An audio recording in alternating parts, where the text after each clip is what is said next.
All right, well, if you are one who likes to read ahead and you're reading ahead in John and you know where we're going today, if you've read today's passage, you know that there was only one possible video clip that I could use today. But I do have to set up a little because I know not all of you are as big of nerds as I am. What you need to know going into this clip is the room he is in is full of poison, and he had to go in there to save the ship. That's what you need to know for a lead-in. Go.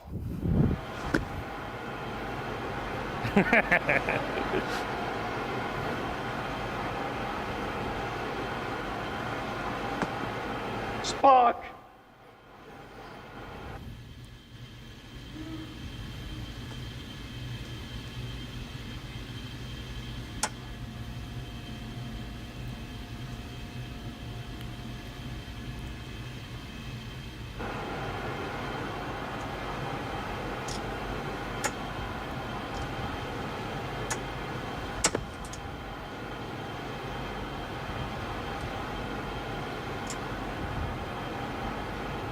Ship. Out of danger. Yes. Don't grieve, Admiral. It is logical. The needs of the many outweigh the needs of the few. Or the one.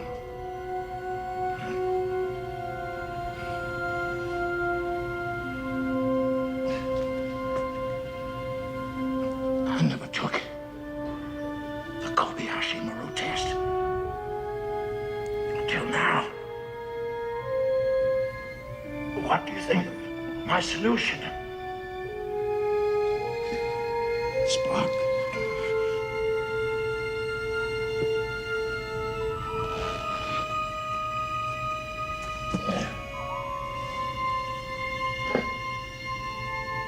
I have been, and always shall be, your friend.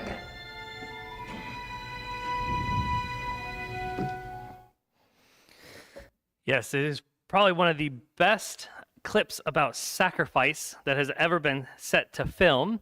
It is Star Trek Wrath of Khan. It's the second one. If everyone wants to run home and watch it this evening, I'm sure that is going to be high on your priority list. But in it, Spock embodies the Vulcan concept of the needs of the many outweigh the needs of the few. It is sacrifice, and that is actually our theme for today. It is sacrifice, and that's what we're going to be talking about. Before we jump into that, though, by way of review, we are looking at the book of John, which means the main point that we have been looking at for the last however many weeks we've been in this series, and it's been a few of them, is this idea that Jesus is God, and that God, therefore, is fully represented in Jesus. Which means when we see Jesus interact with people, when we see Jesus go through life and do things to show us who he is also showing us who God is. He is showing us the character of the God who loves the planet Earth. And John is laying that out systematically, and he has gone through it. He has shown us seven different signs that Jesus performed to prove that he is God. Now, Jesus performed way more signs than that, but he chose 7 specifically that showed Jesus had power in certain realms that proved that he is God, because only God could do the things that Jesus was doing. What we saw was that when Jesus came to planet Earth, he didn't come to just make small changes. He didn't just come to overthrow a government or to give more information on a topic. Instead, he came to change foundationally, fundamentally, the way that we as a human race interact with our Creator. He came to change everything. He came to take this planet and the people on it who were cursed, who were separated from God, and to make it right. When Jesus shows up on the scene, everything changes. And we've asked this question over and over, as John has asked the question over and over, who is Jesus? Where John's answer is Jesus is God. Jesus is the creator. Jesus is the all-powerful one. The question has been asked then, who is Jesus to you? Because how we see Jesus, how we look at Jesus, how we address Jesus changes what we expect from him. So if we see him as just another man, another prophet, we're going to react to Jesus one way. But if we see him the way John sees him, as the God of the universe, we're going to react a different way. And then last week, the week before Christmas, we asked, what would it look like to give to Jesus your impossible? Whatever the impossible thing is in your life, the thing that seems like it cannot be overcome, the thing that you think would never happen, what would it look like for you to lay that at Jesus' feet and trust him with it? Trust whatever answer he gave, trust whatever response he gave, and whatever he did for you on that topic. What would it look like to just give it over to him and let him have control? Because that's what we saw Mary and Martha had to do last week. Their brother was dead. Jesus shows up and tells them he's going to live again. That's impossible.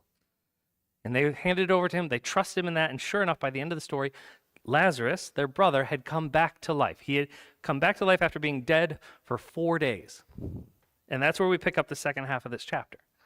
Lazarus has just come back to life, and Jesus is at Mary and Martha's house with everyone else. And we read that many of the Jews, therefore, who had come with Mary and had seen what he did, believed in him.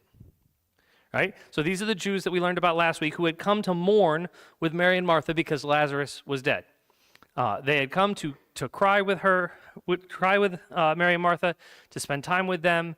If they were Baptists, they certainly would have brought food to share with them. But this was a time where they were together grieving the loss of their brother. And when Mary and Martha went out to meet Jesus at the tomb, these Jews also got up and went out to the tomb to see what was going to happen. And when Jesus, it says, brought Lazarus back to the dead, many of those Jews who had been with Mary and Martha went out to the tomb, saw Lazarus come back from the dead, they believed in him. Because of course they would, right? Like, this actually makes sense. It's one of the first reactions to a miracle of Jesus we've seen in the book of John, where you actually get the sensical response. Think of it this way. If I walked out that back door right now, and I walked over to the cemetery, over across from Scott's house, the West Millbury Cemetery over there, and you all came with me, and we found a grave, someone who is dead, let's say 20 years. That's long enough that we would all agree that they are truly, wonderfully dead, right? They're not alive anymore. And I looked at the name, it was Mr. Smith, and I said, okay, Mr. Smith, come up out of the grave. You would probably look at me like I was a crazy person, right? And then if the hand shot up out of the dirt, now you're terrified, right? Now we're running. It is the zombie apocalypse. We all enact our zombie plans. I've got dibs on the bell tower. Anyway. But if this person who's been dead for 20 years comes back to life because I told him to, I think there would be more people in this church next week than there was last week, right? Like, if people heard about this guy who can bring people back from the dead, of course they're going to start following him. They're going to believe in him. This makes sense. They have just seen Jesus raise someone from the dead, and they believe in him. Well, many of them do. Because the very next verse says, but some of them went to the Pharisees and told them what Jesus had done. Now, one of the things I thought was interesting is John doesn't actually give us motive here. We don't actually know why they went and told the Pharisees or what they went and told the Pharisees. That's not the important part. The important part is just that they went. So for all we know, they were so excited to see the person come back from the dead. They're like, oh my goodness, the Pharisees have got it wrong. And if they only knew what we now know, they'll believe in him too.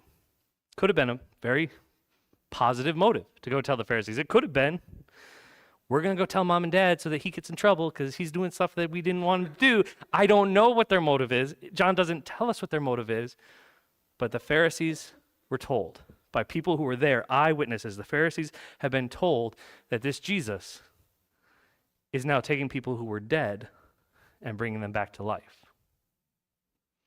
So the chief priests and the Pharisees, they gathered the council. And they said, what are we to do?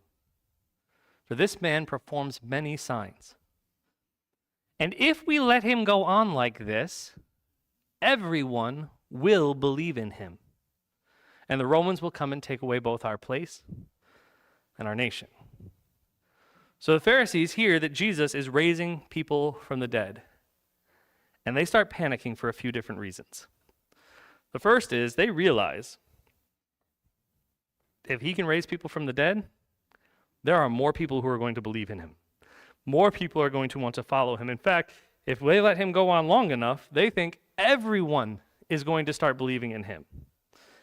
And at first you would think, okay, he's raising the dead. Why would that be a problem? But John tells us, in case we don't understand the context, John lays it out. He says, because then the Romans are going to come. And they're going to take away both our place and our nation. So you have to understand a little bit of the political climate that's going on here to understand where the Pharisees' fear is coming from. See, Israel at this point in time is under Roman occupation. The Jews are not the ones in charge. The Romans are.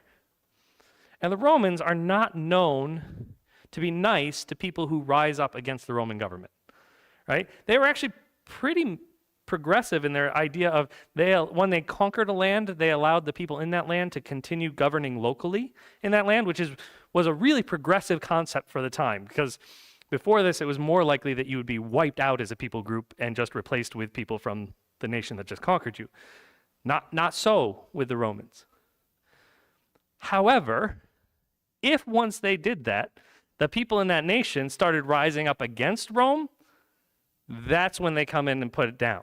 That's when they come in and they just wholesale will wipe out nations. The Romans did not handle insurrection with mercy.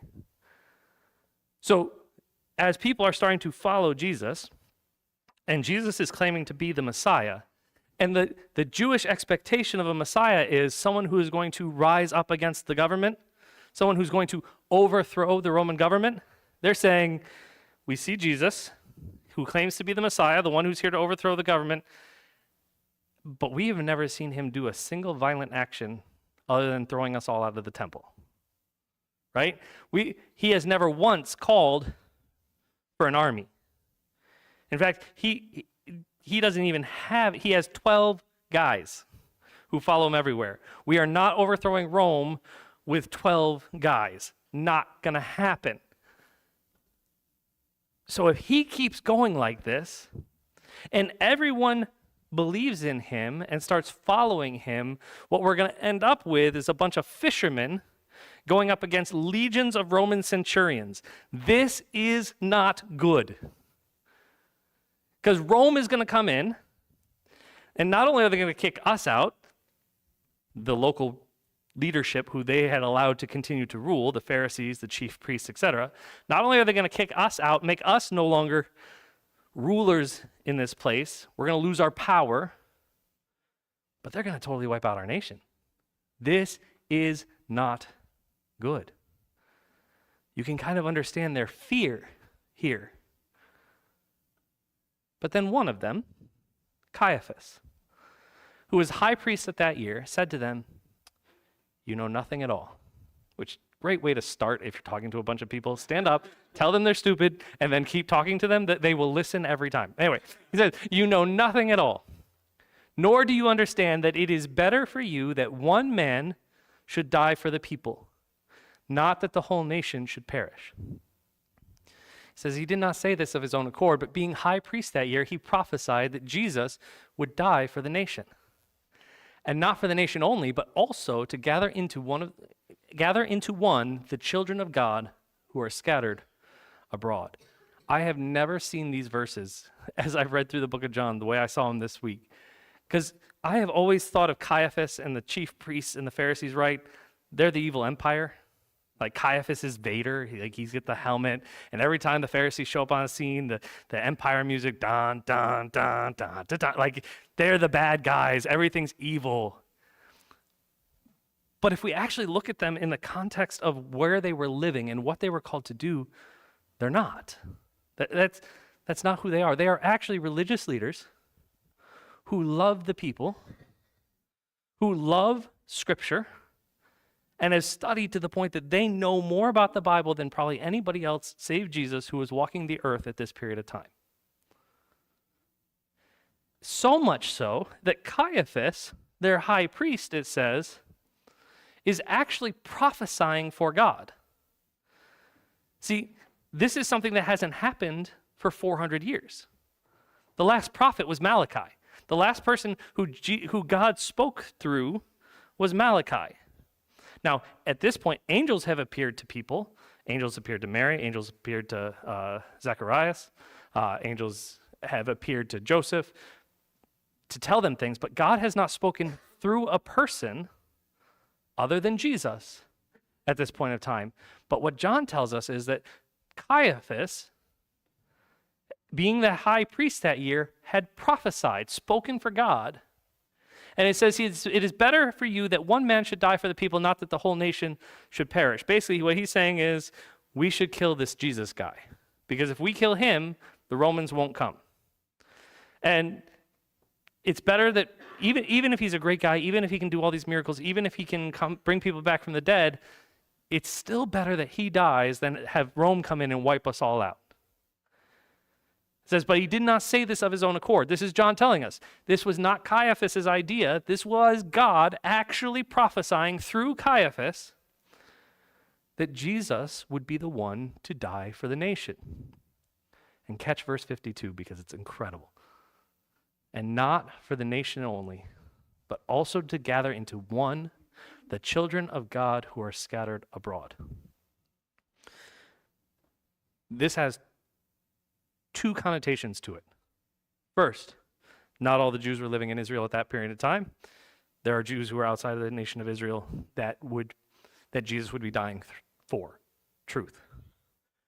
But also, this idea of gathering into one pops up multiple more times through the New Testament, and when it does, it is referring to those who were not Jews being gathered into the nation of Israel, into the children of God, so that Gentiles could have access to God the same way Jewish people did.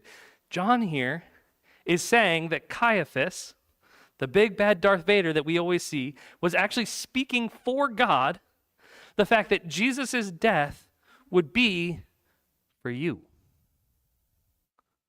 2,000 years ago, it was Caiaphas who first says that Jesus' death on the cross, his burial, his resurrection, his sacrifice, one for many, was going to be for not just the Jewish nation, but all the nations. Caiaphas prophesied that Jesus was going to die for you. And with that, John invites us to come and see the one who's going to die for all nations. Not just for Israel, not just for the Middle East, not Europe, not Asia, not Africa, not Australia, not South America, not even North America, but all nations. Antarctica too, by the way, if you want all seven. There you go. Whoever's down there, he died for them too. But Jesus is the one who came to die, one for many. So from that day on, they made plans to put him to death. They heard Caiaphas' words. They took their fear that he was going to bring Rome down upon their heads, and they said, you know what, Caiaphas? You're right. And that means he's got to die. So from that day on, they have made plans to put Jesus to death. Kind of bittersweet, right? Like, we've just heard this promise that he's going to die for us, for the nations. He is going to die. We know that's going to happen. We know it's going to have good results, but still, it seems a little bittersweet that they then take that and go, so we're going to murder him. But that's what they do. So Jesus, therefore, no longer walked openly among the Jews. Duh. But went from there to the region near the wilderness, to a town called Ephraim. And there he stayed with the disciples. Jesus is like, all right, they're going to try to kill me. We're not going to spend time hanging out with them anymore. That would be bad for my health. But instead, he goes to Ephraim, and he's staying there with the disciples. There's only one problem with this plan. Now, the Passover of the Jews was at hand. See, the Passover is a very important, significant date in the life of the Jewish people. It is one of the pilgrimage feasts. In Israel, for the Passover, if you lived anywhere near Jerusalem, you had to go to Jerusalem to celebrate. Problem with Jerusalem is that's where the high priest and the council is. If Jesus goes to Jerusalem, he's going to die.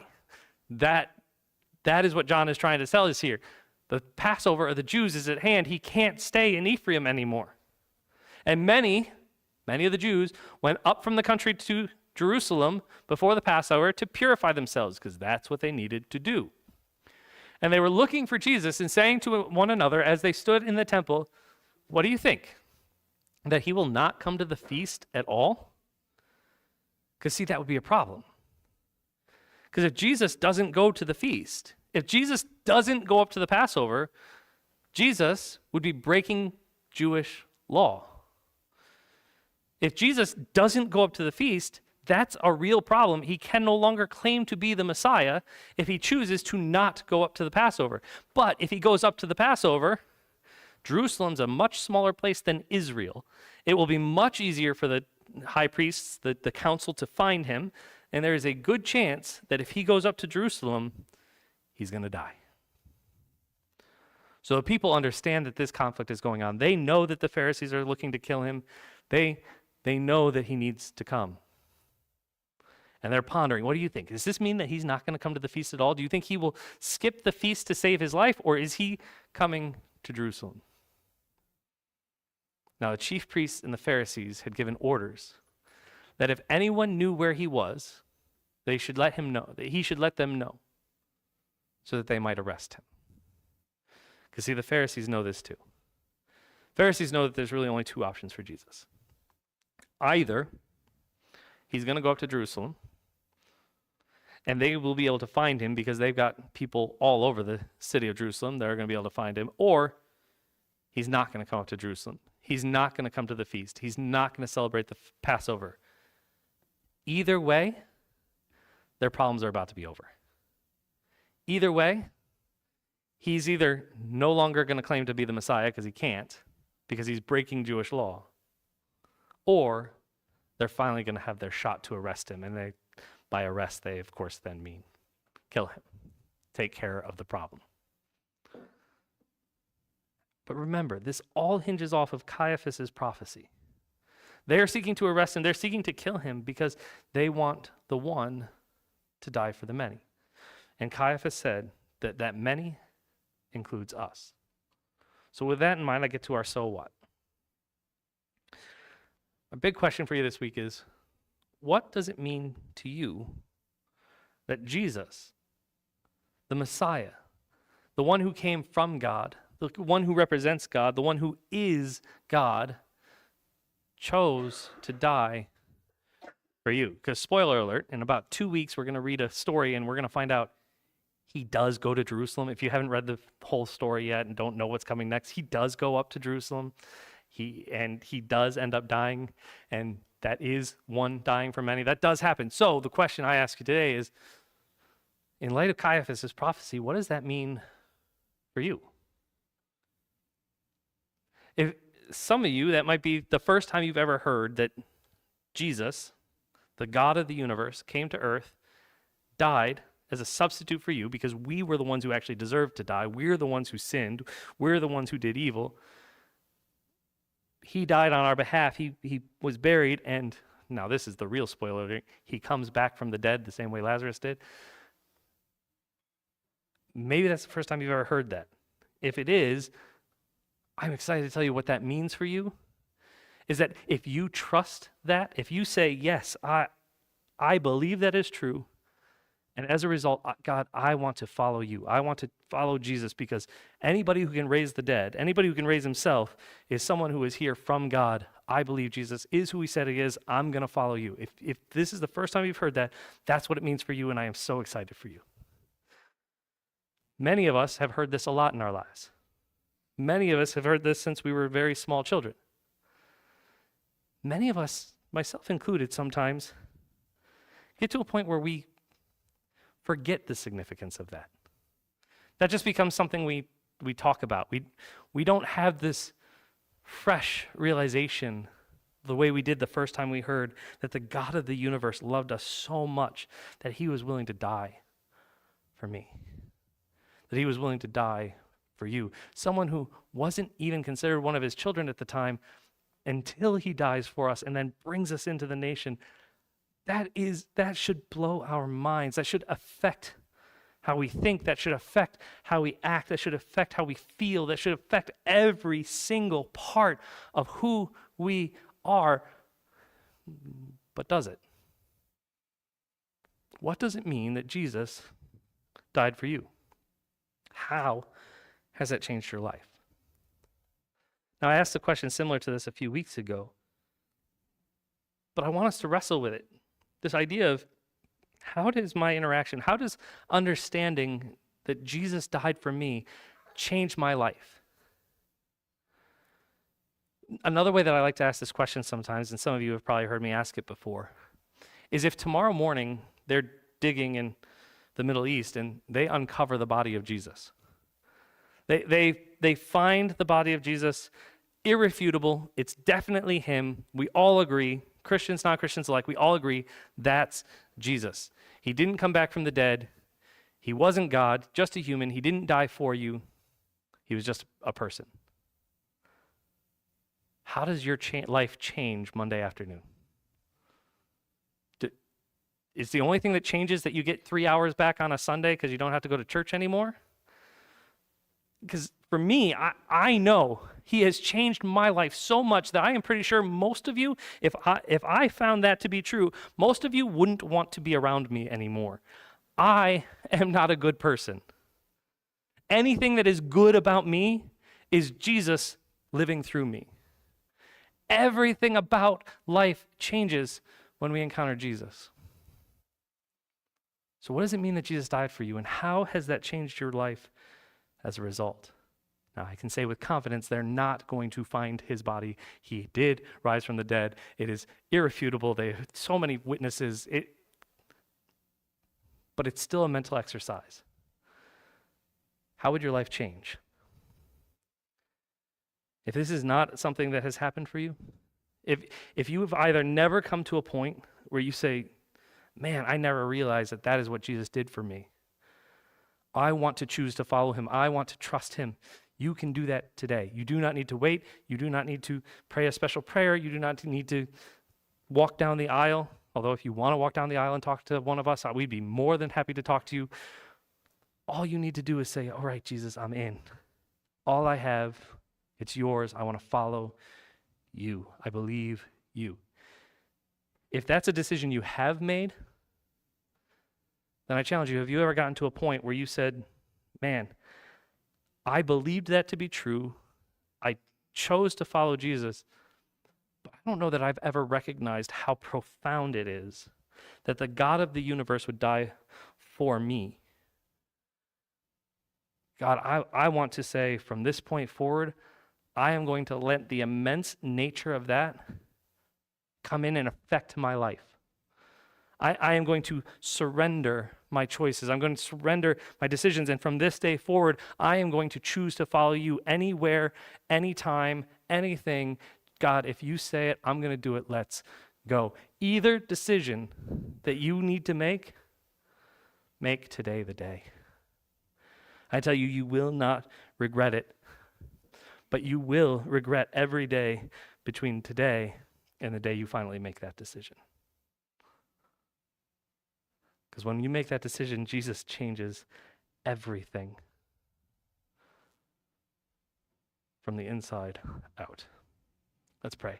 God, I thank you that you chose to die for someone as unworthy as me.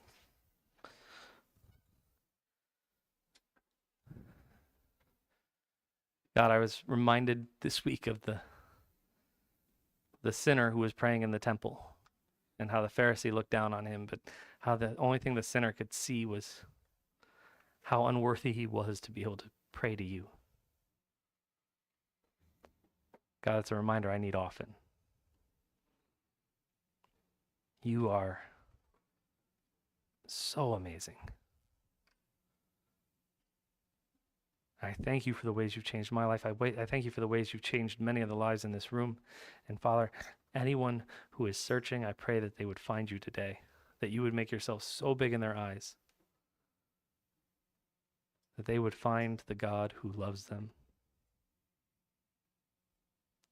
the God who cares about them, the God who knows their hurts and wants to walk through them with them, God who brings good gifts and joy, and Christmas is all year round. I thank you, and I pray in your Son's name. Amen.